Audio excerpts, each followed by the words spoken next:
Stage 2 of the Jayco Herald Sun Tour was all going according to plan until a dramatic crash in the final 50 metres.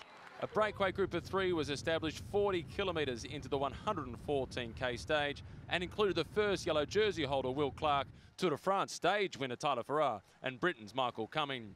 Clark and Farrar were the last to be caught with 5 frantic kilometres to race. Inside of the finish line, Caleb Ewan got his nose in front as Brenton Jones collided with Sam Whitmitz and hit the tarmac at more than 60 kilometres per hour. For Ewan, it made it back-to-back stage wins for his ORICA-GreenEDGE team. I felt a bit of pressure today to try to get a good result and definitely win. But yeah, it's sort of a relief coming across the line first, and a lot of pressure is lifted off your shoulders. For Whitmitz, the sound of Jones crashing was an unpleasant one. It's devastating because like me and Brenton are like good mates, so you don't want to see anyone crash, let alone your mates. So yeah, hopefully a really speedy recovery for him. Jones was taken away in an ambulance for observations, but is reported not to have broken any bones and may start stage 3. In the race for the yellow jersey, Cameron Myers still leads with a 4-second advantage over Joe Cooper ahead of stage 3, which starts from Mitchelton Winery. I won't let you go away just yet.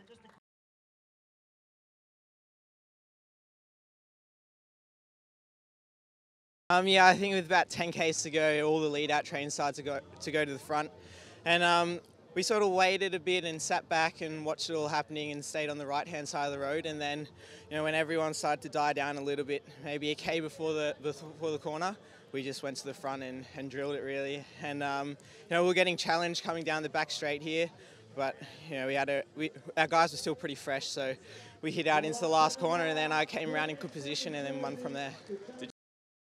I think the main thing was I didn't do down under, so I had lots of time to recover and then start training again. And I think that's what it's going to be like all year. I've got good training blocks before my races, so I think that should keep me going through the whole year, and hopefully I can get some more good results. Well, Matty, we don't like to see crashes, especially in sprint finishes, because the amount of damage to the bodies, that's probably where it's at its highest at those high speeds. But yeah, it was. I was involved with it. It was me and Brenton Jones, and I was coming a long way back, and yeah, because I was coming quite a bit quicker and hard up against the fence.